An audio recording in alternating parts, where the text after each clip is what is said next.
Hello everybody and welcome to Storm Reads, and today I'm going to be doing kind of like, I guess, a weekly wrap up of the first week in January. I can't believe it's already the first week is over. Can you believe it? I can't. And I don't know, are you guys like me? But I feel like I should have been reading a whole lot more. And I mean, I read 3 books, but it just, I don't know, my mind just seems like I haven't read anything. I need to read, but I've read 3 books, so I mean, that's not bad. But I don't know, I guess it's because I have so many books going, and I don't know, I want to read everything right now, and I need to get my mind settled or something. I don't know. I just feel like I'm all over the place at the start of the year, and I just need to make myself calm down. And I know I don't need to read like everything all at once, but it's in my head. Anyway, so I don't know if anybody else is like that. But like I said, I read 3 books, and so the first book is Mother-Daughter Murder Night by Nina Simon, and this is her first fictional book. She has written some non-fiction, but she considers this like her first book because the other ones were like for some work or things like that, I think. And so I thought this one was pretty decent. Now, it's about 3 generations of ladies. It is about Lana, who is she's like a high-powered businesswoman working in Los Angeles. She's built this like real estate empire, but she has cancer, I believe it is, and so she's needs a place to relax and convalesce and all that kind of stuff and kind of get better and get over everything. And so the only place really that she could do that is if she goes to her daughter's house. Her daughter lives in a small coastal town and everything, and so it's very different from what she's used to. And she doesn't get along with her daughter very well, so this is, you know, going to be one of those like interesting times for her to be staying with her daughter. Her daughter has a teenage daughter named Jacqueline, but everybody calls her Jack. And Jack is working and everything. She does guided tours and everything through like the lakes and stuff. I think there's like some otters and some things like that that people like come and pay money to like be taken out on the boat and to see them and everything, and that's kind of what she does. And one day when she was out, they find a dead body. She's with a group and everything, and all of a sudden she finds herself kind of wrapped up in everything because the police come again to ask her questions about what's going on, because apparently this person was supposed to have been on a tour the previous day with her, but Jack has no clue really who this person is. Part of her thinks in the back of her mind that maybe she had seen him somewhere, but he definitely was not on her tour. And so she's kind of worried about like what is going to go on with that. And of course, since, well, her grandmother has nothing better to do, why not try to figure out what is going on and wrap up the other ladies into it too. So whether Beth wants to or not, her daughter, she kind of gets wrapped up into everything. And then of course Jack is really curious about what is happening and everything, and does it have anything to do with her boss and some other things. And there's some pretty decent suspects and all of that. The detective does not like them getting into things, but of course, you know, that doesn't stop them. And yeah, so it's just kind of a murder mystery that involves all 3 ladies trying to figure things out eventually. The mother in the middle there, Beth, gets on board, and yeah, you know, the mother could go out with one of the suspects and trying to figure things out, while the grandmother is going out and hanging out with one of the suspects to try to figure things out and things. So it was kind of fun. I thought it was okay. There were certain parts where I thought it lulled a little bit and everything. I would definitely call this one just a straight kind of a mystery. Even maybe cozy adjacent. It's definitely not a cozy mystery, but because it does have amateur sleuths, I would consider it probably kind of on the adjacent side of a cozy mystery, but definitely straight up mystery. I don't think there's much thriller going on. I know it says here that some people have labeled it like a mystery thriller, but I really don't think that was really the case. I gave it 3.5 stars. I thought it was decent and everything, and you know, I would definitely try this author again if she writes another mystery. The next one I have is Hidden by Fern Michaels. This is my first book by Fern Michaels. I know she's been around for a really long time because she's got like this giant backlist. So if I ever want to, if I like her enough that I don't know, you can't really see it. There we go. Got a giant backlist. This is one of her like newer ones. This one came out in 2021 and it's a series. It's the first book in the Lost and Found series. This one was, I have an ebook of this, but I went to the library and got this just so I could have a copy to hold up.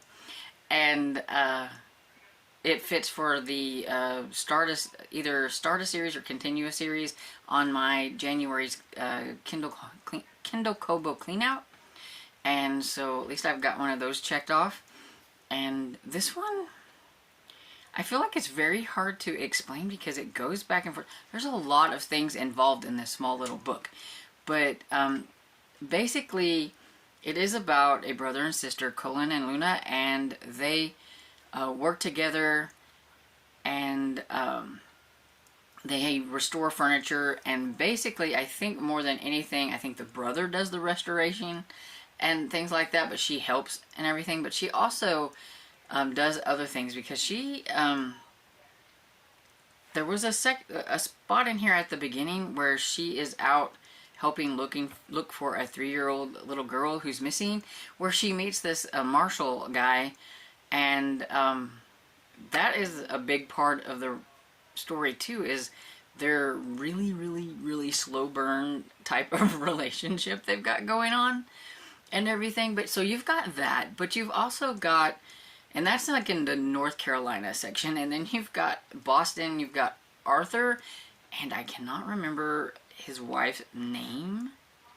But anyway, you've got these really hoity-toity people who, they are panicking because the Arthur's father had died, and they are pretty sure that he wrote out a different will than the one they have. And if they're right, the will that he wrote out kind of cuts them out of things, because Arthur's not a very nice person, and he isn't. Through this whole thing, you are really hoping that he gets what he deserves, because he's not a nice person. The wife isn't either. She's definitely a gold digger type of person and everything. But they let go the lady who was seen with, I think his name was Randolph. He was like an assistant or housekeeper or something that found him whenever Randolph had died. He gave her something, and they automatically like let her go, like fire her. So she's gone, but she has some papers, and they're pretty sure she knows some things. So now they're trying to find her, and so you've got like a section with her being freaked out because somebody's following her, and she's got a little kid. And then you've got them trying to figure out where all the furniture is, because this is the kind of people they are. They just sold all the furniture and all that kind of stuff, and now they think they need to get it back because there might be something somewhere in one of those things that they need, and they need it now. And so you've got that. Well, it just so happens that a piece of that furniture is at the siblings' place where they restore furniture. They bought, I think it's a desk or something like that.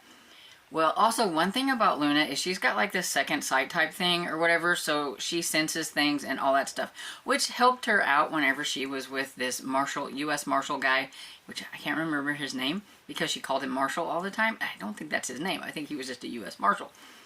And she was with him, and they found this little girl, so she's got like this second sight thing. And there's something about that piece of furniture, the desk or whatever it is, that's calling to her, like something there. So you know they're going to find like what it is that the Arthur character and everything's looking for or whatever.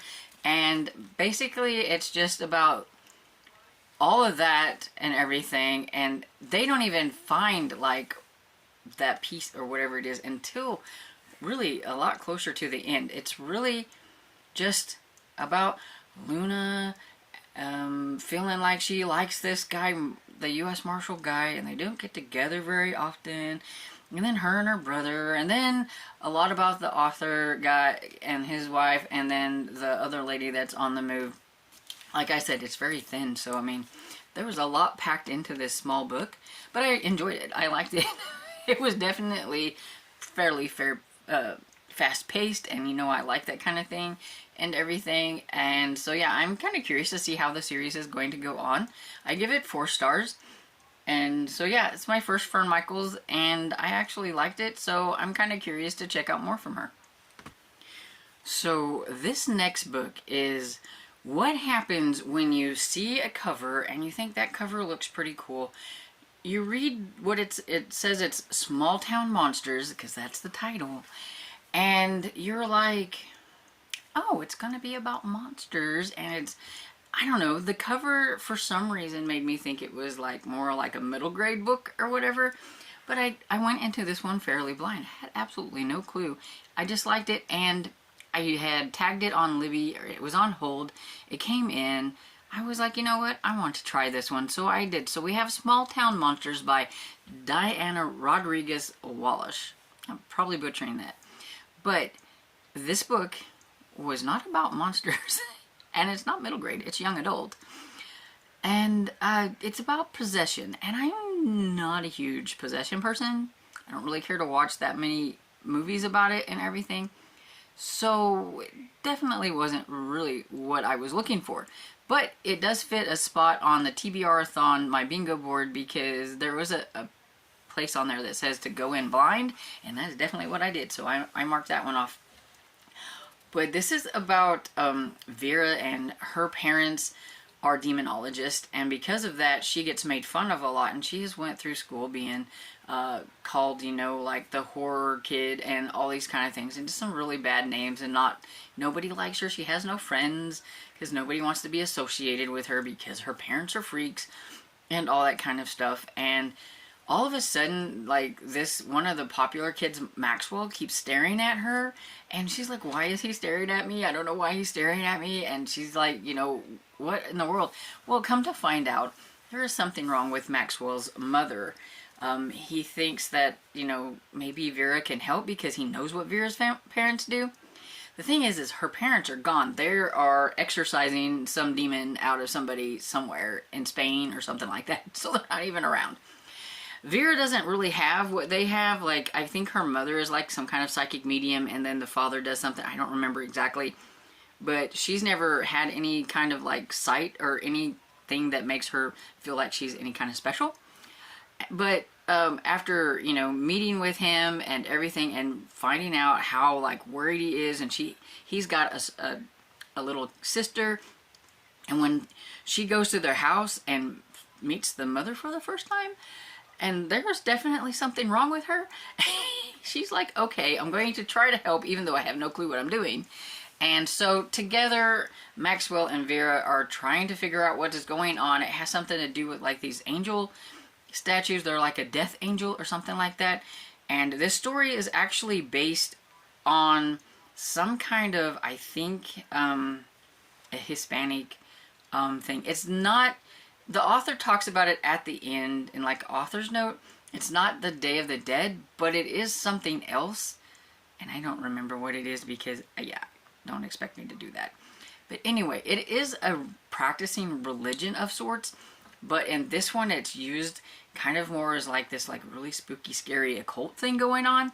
And there are these statues, and they realize that these statues are everywhere, and Maxwell's mother is really gone off the rails, and there is something really sinister going on there. And also, the author has the demonologist parents are based on, I think it's Lorraine, is it Warren? And her husband, I don't remember his name, but that's kind of what she based like the parents on and everything. And it was decent. I liked it fine. I give it like 3.5 stars. Just not a huge like possession person. And I think if you like that kind of thing, that you would probably enjoy this. It is young adult horror. I didn't find it scary. The audiobook though does have, the author tries to, or the narrator tries to do a spooky voice for like the demony like thing or whatever it is. So that could spook some people, I think. And I know those who are not like me, because I feel like nothing scares me. would probably find bits and pieces of this quite spooky. So know your level of like spookiness going in. I mean, I think it was just fairly decent on like that kind of thing and everything. But yeah, I do think there are a lot of people would enjoy this one if they like young adult horror and everything. So I mean, if it sounds interesting, you know, give it a shot. And so yeah, that's the 3 books that I've read. And so I'm currently in the middle of a whole bunch of books, and that is my problem, I think, is I'm currently in the middle of a whole bunch. But so Heather Graham's Haunted, I am on chapter 3 of this. Haven't gotten very far into it, but I do need to get working on it. But it is one that I have to read with my eyes, so it just takes me a little bit longer. So it'll probably be on here from week to week until I get it done and everything. I am also reading a book called The Seafarer's Secret, and I can't remember the author's name. Carol Ann something, I think, but I will put a picture here so you can see it. It's a straight up mystery and everything, and it's about a Blackbeard who, like back then, maybe they found some of the treasure, and there's been a couple of murders a year or so apart, but now maybe they think they're connected and all that kind of stuff. It's kind of a small, I think it's maybe in the Outer Banks or somewhere around there, but like it's just a small town type of mystery, and it's been pretty good so far. I'm 52% into it, I think. I am also reading an e-arc that I had called Body on the Doorstep by Marty Wingate. It comes out this month. I'm not exactly sure when. It could be already out, but I know it comes out this month. So I'm in the middle of that one. I'm like 14% into that one. And my next audiobook I have is, I've started just a tiny bit, is A Peculiar Combination by, is Ashley something? Oh, I don't remember. But anyway, you'll see it here. And also I'm going to be starting The Moonstone by Wilkie Collins. I do need to get started on this one because I am doing a buddy read and everything. And I just want to kind of work on this one maybe a little bit every week. And I haven't started it yet. And sorry about it, it's being so shiny. It's a library edition that I bought. And everything. But so I do want to get started on that one, and I have the audiobook for that. My main ebook is The Seafarer's Secret, because I do want to get that one finished, because I do need to finish it and get a review put up, because I did get that one from Book Siren, and they're going to be wanting me to review that soon. And I do want to get to Second Duke's The Charm, I think it's called, by Kate Bateman. I have read like a chapter, and I really enjoyed the chapter that I read, so I want to get to that one, but I really need to concentrate on the other one so that I can get to that one. So that's kind of the plans, and we'll see how it goes, because you know I never stick to my plans. And so, let me know what you read in the first week of January, and I hope you enjoyed this video, and if you did, please give it a thumbs up and subscribe, and I will see you all in the next video. Bye!